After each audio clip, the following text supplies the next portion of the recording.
Our next topic is blood pressure or arterial blood pressure. Okay, രണ്ട് പേരിലും അത് പറയാറുണ്ട്. So എന്താണ് arterial blood pressure? It is the lateral pressure exerted by a column of blood on the walls of arteries. അപ്പോൾ ഇതിൽ ഈ ഒരു പിക്ചറിൽ നിങ്ങൾ കാണുന്നത് പോലെ ഇങ്ങനെ ബ്ലഡ് ഈ ബ്ലഡ് വെസൽസിൽ കൂടെ ഫ്ലോ ചെയ്യുന്ന സമയത്ത് അത് ബ്ലഡ് വെസൽസിൻ്റെ രണ്ട് ഭാഗങ്ങളിലും എക്സേർട്ട് ചെയ്യുന്ന പ്രഷറിനെയാണ് പറയുന്നത്. ഓക്കെ, ഇപ്പോൾ ബ്ലഡ് പ്രഷർ എന്ന് പറഞ്ഞു കഴിഞ്ഞാൽ ഇതാണ് അതിൻ്റെ definition: lateral pressure exerted by a column of blood on the walls of arteries. And normal blood pressure എത്രയാണെന്നുള്ളത് എല്ലാവർക്കും അറിയാം. It is 120/80 millimeter Hg. മെർക്യൂറിയിലാണ് നമ്മളത് റെപ്രസെൻറ്റ് ചെയ്യുന്നത്. അപ്പോൾ അതുകൊണ്ട് 120/80 millimeter Hg ആണ് നോർമൽ ബ്ലഡ് പ്രഷർ. അപ്പോൾ ബി പിയുടെ ഇനി കുറച്ച് ടൈപ്സ് ഉണ്ട്. അതിലാദ്യം വരുന്നത് systolic B P or systolic blood pressure, SBP എന്ന ഷോർട്ട് ഫോം പറയും. It is the maximum pressure exerted by a column of blood on the walls of arteries. അപ്പോൾ ഈ ബ്ലഡ് ഫ്ലോ ചെയ്യുന്ന സമയത്ത് അതിനെ എക്സേർട്ട് ചെയ്യാൻ പറ്റുന്ന മാക്സിമം പ്രഷറിനെയാണ് സിസ്റ്റോളിക് ബ്ലഡ് പ്രഷർ എന്ന് പറയുന്നത്. അതിൻ്റെ നോർമൽ വാല്യൂ 120 millimeter Hg ആണ്. അതിൽ റേഞ്ച് പറയുന്നുണ്ട്. നമുക്ക് എപ്പോഴും കറക്റ്റായിട്ട് അത് തന്നെയാണെന്ന് പറയാൻ പറ്റില്ല. അതിൻ്റെ എപ്പോഴും ഏതും ഒരു നോർമൽ വാല്യൂ പറയുമ്പോൾ ഒരു റേഞ്ച് ഉണ്ടായിരിക്കും. And systolic B P ranges from 110 to 140 millimeter Hg. അതേപോലെ തന്നെ വരുന്ന അടുത്തതാണ് diastolic B P. That is the minimum pressure exerted by a column of blood on the walls of arteries. Maximum pressure ഉള്ളതുപോലെ തന്നെ minimum പ്രഷറും ഉണ്ട്. And അതിൻ്റെ normal value എന്ന് പറയുന്നത് 80 millimeter Hg ആണ്. And it ranges from 70 to 90 millimeter Hg. ഇത് രണ്ടും നമുക്ക് അറിഞ്ഞിരിക്കേണ്ടതായിട്ടുള്ള ഇത് രണ്ടുമാണ് നമ്മൾ നോക്കുന്നതും. Okay, next comes pulse pressure, which is the difference between systolic blood pressure and diastolic blood pressure. And the last one is mean blood pressure, mean BP. അത് diastolic blood pressure plus 1/3 pulse pressure. അതൊരു mathematical calculation ആണ്. അപ്പോൾ ഇതാണ് 4 types of B P. അതിൽ ആദ്യത്തെ രണ്ടെണ്ണമാണ് നമ്മളെപ്പോഴും മറ്റേ ഇത് യൂസ് ചെയ്തിട്ട് ബി പി ഇൻസ്ട്രുമെൻ്റ് യൂസ് ചെയ്തിട്ട് കണ്ടുപിടിക്കുന്നത്. ഓക്കെ, അപ്പോൾ ഇതാണ് ടൈപ്സ് ഓഫ് ബി പി. ഇനി അടുത്തത് about the measurement of B P. It's very important for you people. അപ്പോൾ അതിൽ രണ്ട് മെത്തേഡ്സ് ഉണ്ട്: പാൽപേറ്ററി മെത്തേഡ് ആൻഡ് ഓസ്കൾട്ടേറ്ററി മെത്തേഡ്. ഇപ്പോൾ നമ്മൾ ഫിംഗേഴ്സ് യൂസ് ചെയ്തിട്ട്, നമ്മുടെ വിരലുകൾ യൂസ് ചെയ്തിട്ട് ബോഡി ഭാഗങ്ങളെ ഇൻസ്പെക്ട് ചെയ്യുകയാണെങ്കിൽ അതിനെ നമ്മൾ പാൽപേഷൻ എന്നാണ് പറയുന്നത്. അതേസമയം സ്റ്റെതസ്കോപ്പ് യൂസ് ചെയ്തിട്ട് നമ്മൾ ഇപ്പോൾ സൗണ്ട്സ് റെക്കഗ്നൈസ് ചെയ്യുകയോ അല്ലെങ്കിൽ അങ്ങനെ എന്തെങ്കിലുമൊക്കെ ചെയ്യുകയാണെങ്കിൽ അതിനെ ഓസ്കൾട്ടേഷൻ എന്നും പറയും. ഓക്കെ, ഫിംഗേഴ്സ് യൂസ് ചെയ്തിട്ട് ഇത് ചെയ്യുന്നതിന് പൾസ് നോക്കുന്നതോ അല്ലെങ്കിൽ ബി പി നോക്കുന്നതോ അങ്ങനെയുള്ള ഫിംഗേഴ്സ് യൂസ് ചെയ്തിട്ടുള്ള നമ്മൾ ഇത് എക്സാമിൻ ചെയ്യുന്നതിനെയാണ് പാൽപേഷൻ എന്ന് പറയുന്നത്. ഓസ്കൾട്ടേഷൻ എന്ന് പറഞ്ഞാൽ സ്റ്റെതസ്കോപ്പ് യൂസ് ചെയ്തിട്ടും. സോ പാൽപേറ്ററി മെത്തേഡ് എന്ന് പറഞ്ഞു കഴിഞ്ഞാൽ നമ്മൾ ഫിംഗേഴ്സ് യൂസ് ചെയ്തിട്ട് പ്രഷർ നോക്കുകയാണ്. പ്രഷർ ഈ ഇൻസ്ട്രുമെൻ്റ് നമ്മൾ കയ്യിൽ കെട്ടും, അതിനുശേഷം അതിനെ നോക്കുന്നത് കൈകൾ യൂസ് ചെയ്തിട്ടാണ്. ഓസ്കൾട്ടേറ്ററി മെത്തേഡ് ആകുമ്പോൾ അവിടെ സ്റ്റെതസ്കോപ്പാണ് യൂസ് ചെയ്യുന്നത്. അത് രണ്ടും തമ്മിലുള്ള ഡിഫറൻസ് പറഞ്ഞുതരാം. അപ്പോൾ ഇതിൽ ഈ കാണിച്ചിരിക്കുന്ന ഇൻസ്ട്രുമെൻറ്റ് ഇതാണ് നമ്മുടെ B P apparatus, which is called sphygmomanometer. Okay, sphygmomanometer എന്നാണ് ഇതിൻ്റെ പേര്. അപ്പോൾ ഇതിന് ഈ പിക്ചറിൽ കാണിച്ചിരിക്കുന്ന പോലെ ഒരു മെർക്കുറി കോളം ഉണ്ട്. ഇങ്ങനെ ഒരു മെർക്കുറി കോളം ഉണ്ട്. ഇതാണ് നമ്മൾ ഏറ്റവും കോമൺ ആയിട്ട് കാണുന്ന ബി പി ഇൻസ്ട്രുമെൻറ്റ്. ഇപ്പോൾ ഇതിന് പുതിയ അഡ്വാൻസ്ഡ് ആയിട്ടുള്ള പല ടൈപ്പുകളും ഉണ്ട്.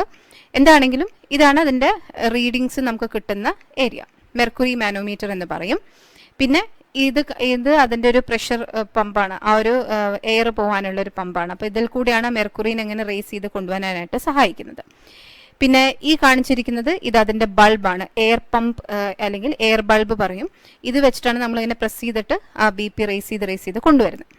പിന്നെ അതിൻ്റെ അകത്തുള്ള എയർ ഫ്ലോനെ കൺട്രോൾ ചെയ്യാൻ വേണ്ടിയിട്ടുള്ളതാണ് ഈ ഒരു ചെറിയൊരു സ്ക്രൂ. പിന്നെ ഈ കാണിച്ചിരിക്കുന്നതാണ് നമ്മൾ കയ്യിൽ കെട്ടുന്ന ആ ഒരു കഫ് എന്ന് പറയുന്നത്, CUFF കഫ്. അതിന് ഒരു പേരുണ്ട്, റിവ റോക്കി എന്നാണ് അതിൻ്റെ പേര്. റിവ റോക്കി കഫ് എന്നാണ് അതിനെ പറയാം. അത് ഇൻഫ്ലേറ്റ് ചെയ്യാൻ, വീർപ്പിച്ചെടുക്കാൻ പറ്റുന്ന പോലത്തെ കഫാണ്.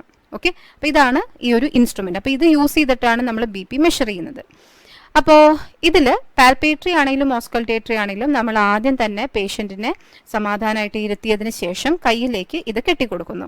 കെട്ടിയ ശേഷം നമ്മൾ റേഡിയൽ പൾസ് എന്ന് പറഞ്ഞു കഴിഞ്ഞാൽ നമ്മുടെ കയ്യിൽ പൾസ് നോക്കുന്നില്ലേ, അതാണ് റേഡിയൽ പൾസ്. തമ്പിൻ്റെ താഴെ വരുന്ന ആ ഭാഗത്ത് കിട്ടുന്നതാണ് റേഡിയൽ പൾസ്. അവിടെ നോക്കിയിട്ട് നമ്മൾ BP മെഷർ ചെയ്യുന്നതിനെ പാൽപേറ്ററി മെത്തേഡ് എന്ന് പറയും. അതേസമയം ഈ ഒരു എൽബോ ജോയിന്റിന്റെ അവിടെ ഒരു പൾസ് ഉണ്ട്, that is called the brachial pulse. ആ ബ്രേക്കിയൽ പൾസിൽ നമ്മൾ സ്റ്റെതസ്കോപ്പ് യൂസ് ചെയ്തിട്ട് BP മെഷർ ചെയ്യുന്നതാണ് ഓസ്കൾട്ടേറ്ററി മെത്തേഡ്. രണ്ടും വ്യത്യാസമുണ്ട്, പാൽപേറ്ററി ആൻഡ് ഓസ്കൾട്ടേറ്ററി. അങ്ങനെ രണ്ട് മെത്തേഡ്സ് ആണ് നമ്മൾ യൂസ് ചെയ്യുന്നത്. ഇനി എന്താണ് BPയുടെ പ്രിൻസിപ്പിൾ എന്താണെന്ന് വെച്ചാൽ ഈ പിക്ചറിൽ കാണിച്ചിരിക്കുന്നത് പോലെ ആദ്യമേ നമ്മൾ കഫ് കെട്ടുന്നു.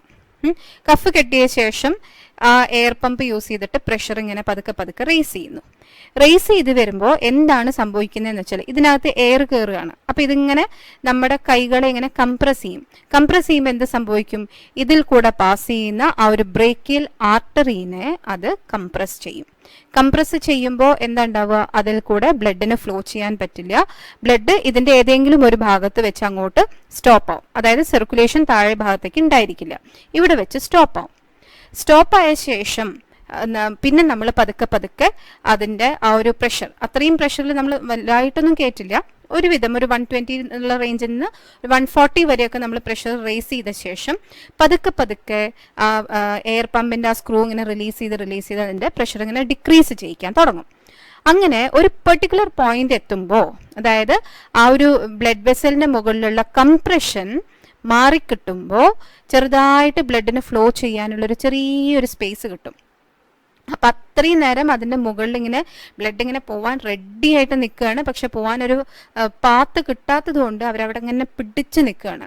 ഒരു ചെറിയൊരു സ്പേസ് കിട്ടുമ്പോൾ ആ സ്പേസിൽ കൂടെ നമ്മുടെ കടലിൽ തിരമാല അടിക്കുന്നത് പോലെ അത്രയും ഇതിൽ ഫോഴ്സിൽ ബ്ലഡ് വെസലിന് മുകളിൽ വന്നിട്ട് ബ്ലഡ് അടിക്കും, ആ ഒരു പ്രഷർ എക്സേർട്ട് ചെയ്യും. അതാണ് നമ്മളുടെ സിസ്റ്റോളിക് ബ്ലഡ് പ്രഷറായിട്ട് നമ്മൾ നോക്കുന്നത്. ഓക്കെ, അത് എങ്ങനെയാണ് അത് കിട്ടുന്നത് എന്നുള്ളതൊക്കെ പറഞ്ഞുതരാം. അപ്പോൾ അങ്ങനെയാണ് നമുക്ക് ആ ബ്ലഡ് പ്രഷർ കിട്ടുന്നത്. അപ്പോൾ ആ ഒരു പ്രിൻസിപ്പിൾ എന്ന് പറയുന്നത്, കംപ്രഷൻ വന്ന ശേഷം ഈ ഒരു പിക്ചറിൽ കാണുന്നത് പോലെ കഫില് അകത്ത് പ്രഷർ റേസ് ചെയ്ത് 120 മേതെ പോവുകയാണെങ്കിൽ, അതായത് നമ്മൾ എന്തായാലും പ്രഷർ ഇൻക്രീസ് ചെയ്ത് 120 മേതെ കൊണ്ടുപോകും. അങ്ങനെ വരുമ്പോൾ ആ ബ്ലഡ് വെസൽ അങ്ങോട്ട് കംപ്രസ്ഡ് ആവുമ്പോൾ അതിൽ കൂടെ ബ്ലഡിന് പോകാൻ പറ്റില്ല. ബ്ലഡ് ഇവിടെ ഇങ്ങനെ തടഞ്ഞിങ്ങനെ നിൽക്കും, പോവാൻ റെഡി ആയിട്ട്. അത് കഴിഞ്ഞ് ആ കഫിനകത്തുള്ള പ്രഷർ ഇങ്ങനെ റിലീസ് ചെയ്ത് കൊണ്ടുവന്ന് 120 അല്ലെങ്കിൽ 120 താഴെയോ വരുന്ന സമയത്ത് ഈ ഒരു സ്പേസ്, അതായത് ബ്ലഡിന് ഫ്ലോ ചെയ്യാൻ ഒരു ചെറിയ സ്പേസ് കിട്ടുമ്പോൾ അത് ഹൈ പ്രഷറിൽ അവിടെ വന്നിട്ട് തിരമാല അടിക്കുന്നത് പോലെ അടിക്കും. അതിനുശേഷം വീണ്ടും നമ്മൾ പ്രഷർ ഇങ്ങനെ ലോവർ ചെയ്ത് കൊണ്ടുവരുമ്പോൾ ആ ബ്ലഡ് ഫ്രീ ആയിട്ട് ഫ്ലോ ചെയ്യാൻ തുടങ്ങും. ആ ഫ്ലോ ചെയ്യുന്നത് വരെ ഒരു സമയം വരെ ഉണ്ട്, ആ സമയം വരെ അതിങ്ങനെ ഫ്ലോയിങ് ആവുന്നത് വരെ നമുക്ക് ആ സൗണ്ടുകൾ, അതിൻ്റെ ചില സൗണ്ടും അതിൻ്റെ പൾസേഷൻസും ഒക്കെ ഉണ്ട്, അത് നമുക്ക് കേൾക്കാൻ തുടങ്ങും. അതാണ് ഇതിൻ്റെ ഒരു പ്രിൻസിപ്പിൾ എന്ന് പറയുന്നത്. ഈ പാൽപേറ്ററിക്കും ഓസ്കൾട്ടേറ്ററിക്കും ഒരേ പ്രിൻസിപ്പിൾ തന്നെയാണ്, രണ്ടും ചെയ്യുന്ന പ്രൊസീജിയറിൽ ചെറിയൊരു വ്യത്യാസം ഉണ്ടെന്ന് മാത്രം. അപ്പോൾ ആദ്യം പാൽപേറ്ററി മെത്തേഡ്. ഇപ്പോൾ പാൽപേറ്ററി മെത്തേഡിൽ എന്താ ചെയ്യുന്നതെന്ന് വെച്ചാൽ, first the radial pulse is felt. അപ്പോൾ ഈ പിക്ചറിൽ കാണിച്ചിരിക്കുന്നത് പോലെ റേഡിയൽ പൾസ് അവിടെയാണ് കാണുന്നത്, തമ്പിൻ്റെ താഴത്തായിട്ടാണ് കാണുന്നത്. നിങ്ങൾക്ക് തന്നെ കൈകൊണ്ട് നോക്കിയാൽ അറിയാൻ പറ്റും. നമ്മൾ 2 വിരലുകൾ വെച്ചിട്ടോ അല്ലെങ്കിൽ 3 വിരൽ വെച്ചിട്ടോ ആണ് ചെയ്യുക. ഒരിക്കലും തമ്പ് യൂസ് ചെയ്തിട്ട് നമ്മൾ പൾസ് നോക്കില്ല, കാരണം തമ്പിന് ഓൾറെഡി ഒരു ചെറിയ പൾസേഷൻ ഉണ്ട്. അപ്പോൾ അതും നമ്മുടെ ആക്ച്വൽ പൾസും തമ്മിൽ നമുക്ക് തെറ്റിപ്പോവും.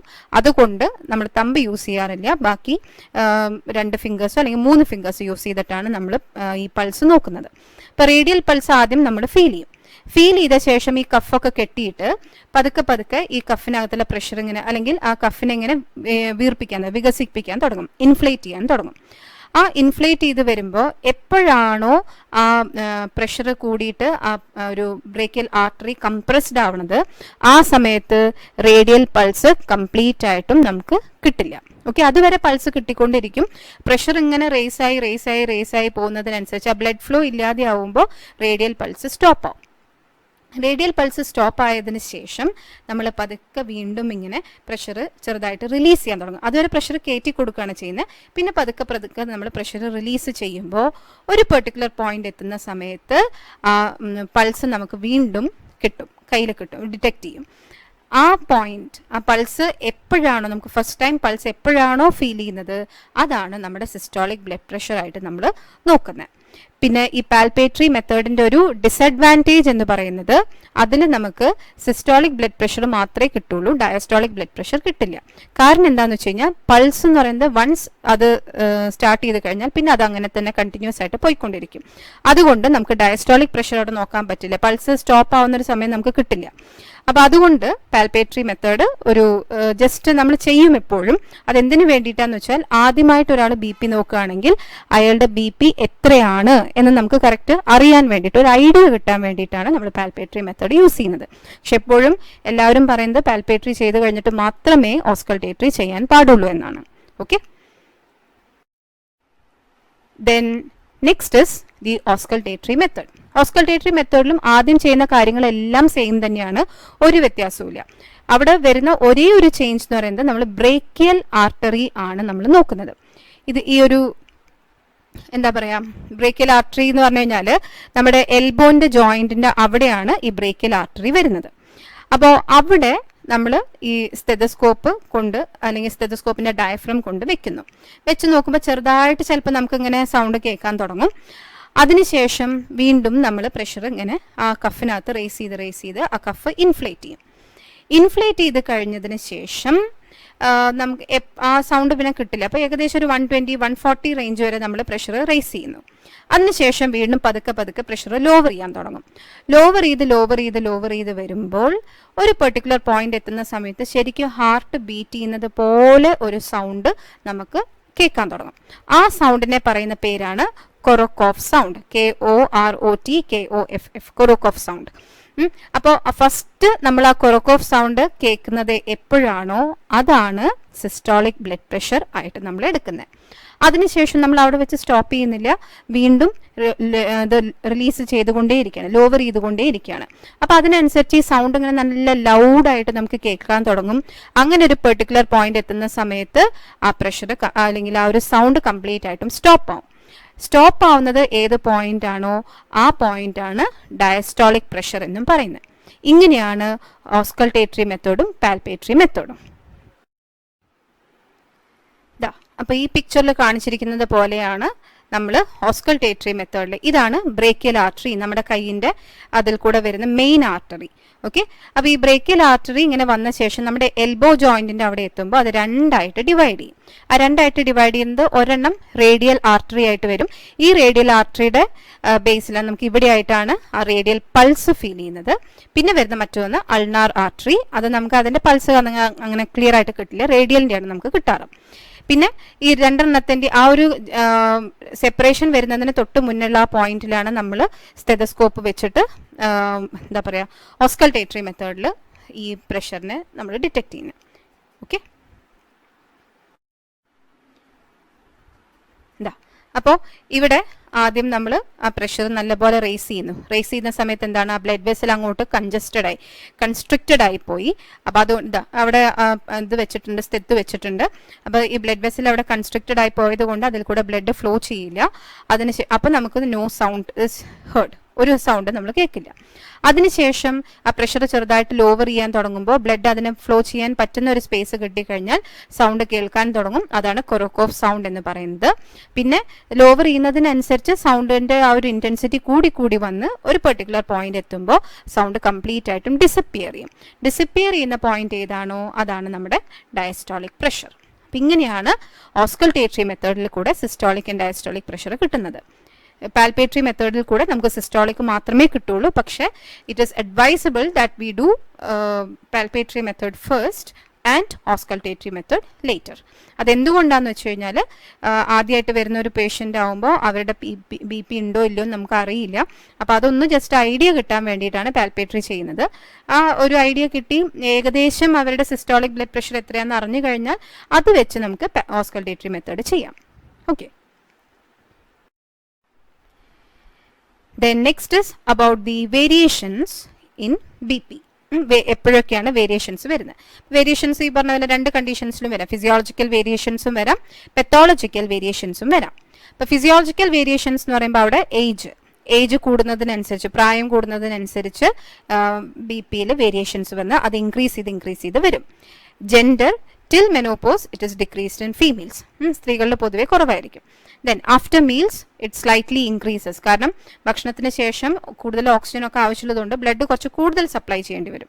അപ്പോൾ അതിന് വേണ്ടിയിട്ട് ഹാർട്ട് നന്നായിട്ട് ബീറ്റ് ചെയ്യുമ്പോൾ അതിനനുസരിച്ച് ബ്ലഡ് പ്രഷറും കൂടി വരും. Then during emotions as well as exercise B P will increase.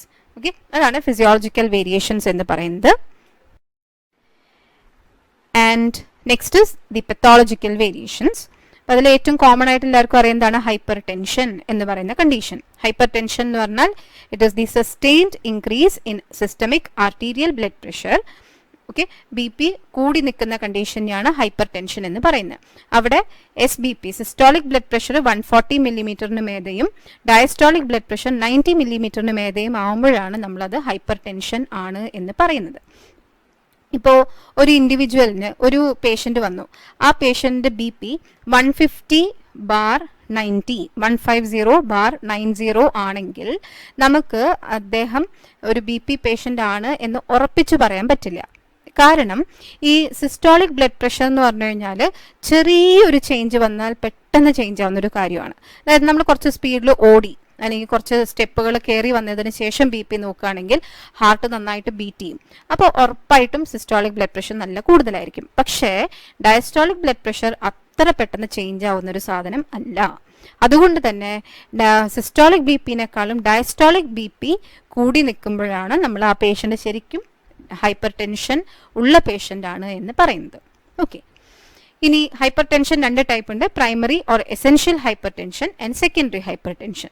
Primary hyper tension എന്ന് പറഞ്ഞു കഴിഞ്ഞാൽ അവിടെ പ്രത്യേകിച്ച് റീസൺ ഒന്നും ഇല്ലാതെ തന്നെ അവർക്ക് ബി പി കൂടുതലായിരിക്കും. പക്ഷെ അത് എസെൻഷ്യൽ ഹൈപ്പർ ടെൻഷൻ എന്നാണ് പറയുന്നത്. ചില ആൾക്കാരുടെ ബോഡിക്ക് ആ ഒരു ഇൻക്രീസ്ഡ് ബി പി എപ്പോഴും ആവശ്യം ആയിരിക്കും. അതായത് ഇപ്പം ഞാൻ പറഞ്ഞ കണ്ടീഷൻ 150/90 അല്ലെങ്കിൽ 160/90 ഒക്കെ ബി പി ഉള്ള ചില ആൾക്കാരുണ്ട്. അവർ വളരെ നോർമൽ ആയിരിക്കും, അവർക്ക് ഒരു കുഴപ്പവും ഉണ്ടായിരിക്കില്ല. പ്രശ്നം പറ്റുന്നത് അതിൽ ആ വാല്യൂവിൽ നിന്നും കുറയുമ്പോഴാണ്. ഓക്കെ, അത് അവർക്ക് അങ്ങനെ തന്നെ വേണ്ടതായിരിക്കും, അവരുടെ ബോഡിക്ക് ആവശ്യമുള്ളത്. പക്ഷെ അത് എന്തുകൊണ്ടാണ് എന്നുള്ളത് ഇപ്പോഴും ക്ലിയർ അല്ല. റീസൺ എന്താണെന്നുള്ളത് കറക്റ്റായിട്ട് ഇപ്പോഴും അറിയില്ല. അപ്പോൾ അൺനോൺ റീസൺസ് കാരണം ബി പി ഇങ്ങനെ പെർസിസ്റ്റൻ്റ് ആയിട്ട് ഇൻക്രീസ് ചെയ്ത് നിൽക്കുന്നതിനെയാണ് പ്രൈമറി ഹൈപ്പർ ടെൻഷൻ എന്ന് പറയുന്നത്. ആൻഡ് സെക്കൻഡറി ഹൈപ്പർ ടെൻഷൻ എന്ന് പറഞ്ഞു കഴിഞ്ഞാൽ അതെന്തെങ്കിലും വേറെ എന്തെങ്കിലും അസുഖങ്ങളിൽ കാരണം.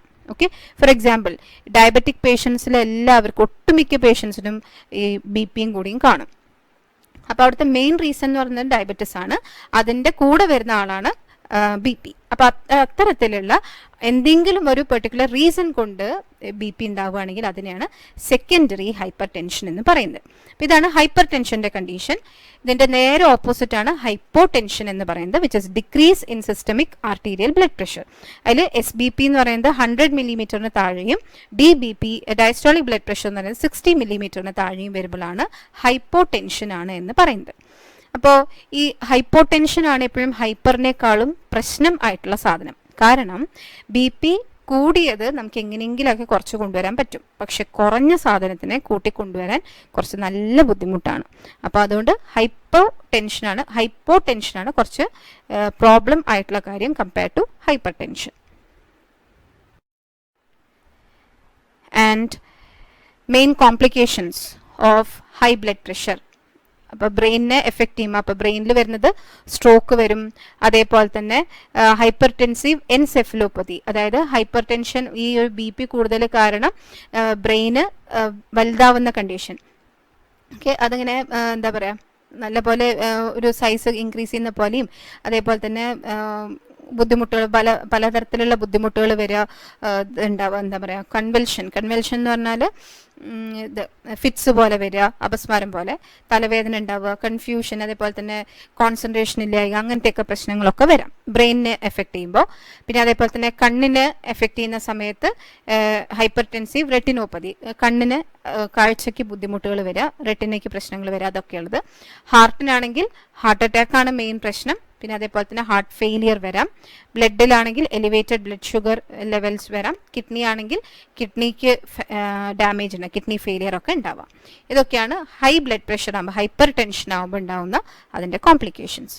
ഓക്കെ, അപ്പോൾ ഇത്രയുമാണ് അബൌട്ട് ദി ഇൻട്രൊഡക്ടറി പാർട്ട്.